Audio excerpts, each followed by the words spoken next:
할렐루야. 예, 바레크카 아도나이 베이시메레카.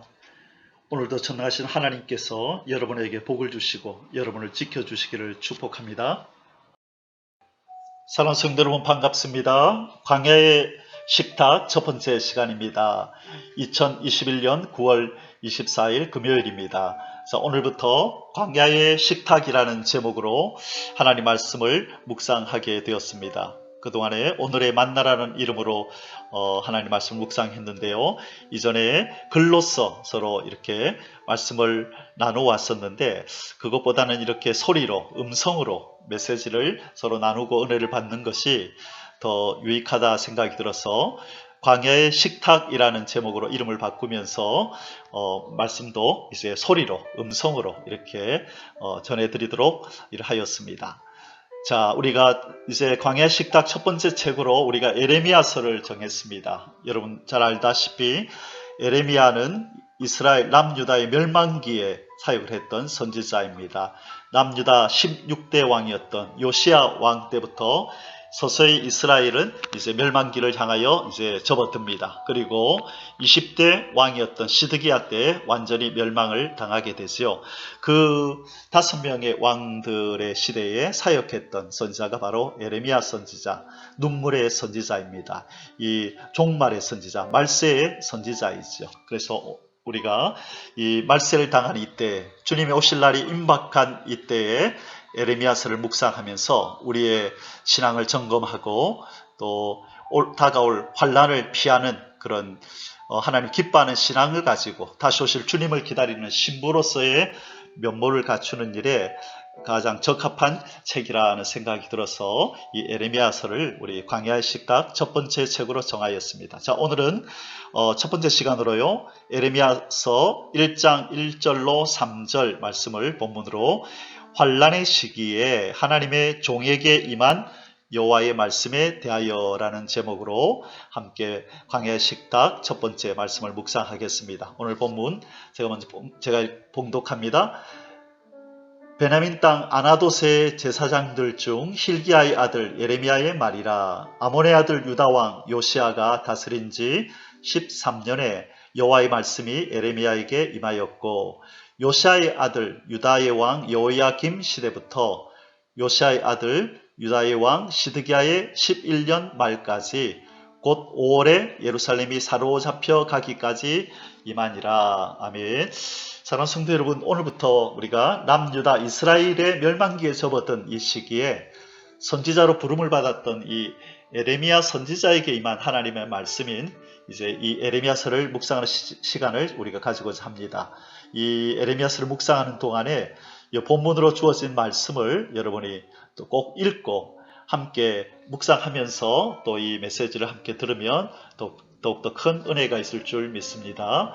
자, 이 에레미야서는요, 우상 숭배를 비롯한 온갖 죄악에 물든 이 자기 백성 이스라엘을 징계하시기 위하여 하나님께서 몽둥이로 준비한 이 바벨론에 의한 멸망이 서서히 다가오고 있음에도 불구하고 아직도 이를 깨닫지 못한 이스라엘 백성들의 온갖 죄악된 그리고 이런 만행을 보고 있노라면 오늘날에 우리가 살아가는 이 세대의 세태와 너무나 흡사한 점이 참 많다는 생각이 듭니다.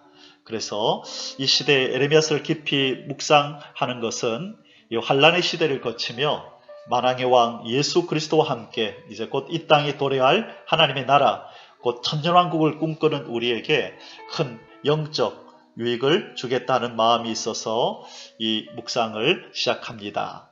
자, 이 에레미야서는요, 바벨론에 의해서 이 1차로 공격을 받았던 BC 606년, 그리고 2차로 공격을 받았던 BC 597년, 그리고 3차로 공격을 받았던 BC 586년 전인 이 BC 627년에서 580년 사이에 이 에레미야의 친구이자 서기관이었던 이 바룩이라는 사람이 이 에레미야를 대신하여 대필로 이렇게 기록한 선지서입니다.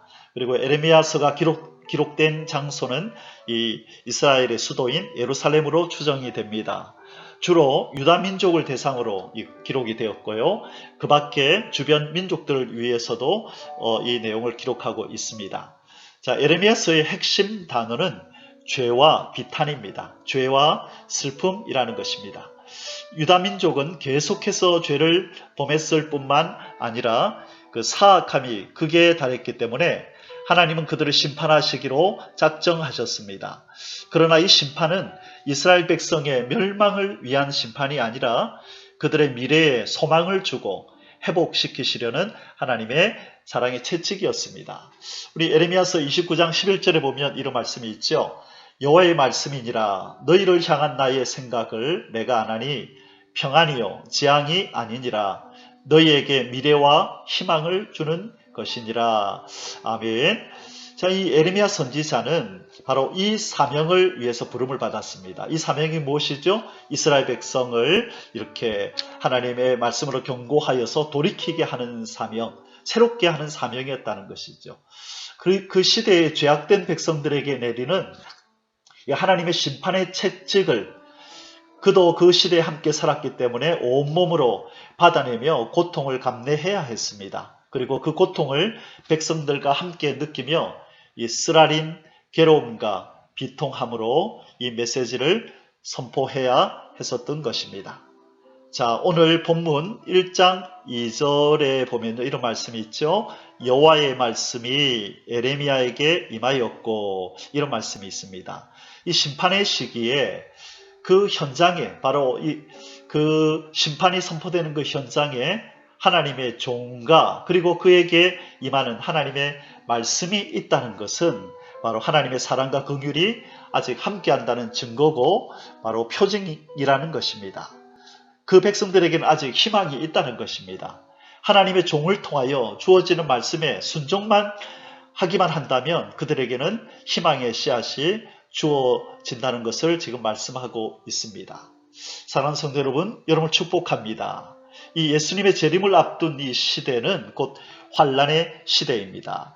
이스라엘 백성들이 바벨론의 공격을 앞두고 있었던 것처럼 이 땅에 다가올 환란을 앞두고 있는 시대라는 것입니다. 이 범죄한 악인들, 회개치 아니한 악인들의 심판의 때가 서서히 다가오고 있는 때라는 것입니다. 이는 곧 성도들에게 자기의 삶을 재정비하여 그리스도의 신부로 무장해야 하는 때라는 의미이기도 합니다. 우리가 이 에레미야서를 묵상함을 통하여서 더욱더 하나님의 사람으로 면모를 갖추고 다시 오실 예수 그리스도의 신부로서 우리의 신앙과 인격과 모든 삶을 재정비하는 그 복이 저와 여러분에게 임하기를 주님의 이름으로 축복합니다. 아멘. 우리 함께 기도의 제목을 나누겠습니다. 기도의 제목은요. 주님, 나 자신과 이 민족이 하나님의 경고의 말씀에 귀를 기울이고 두려움으로 순종하게 하소서. 아멘.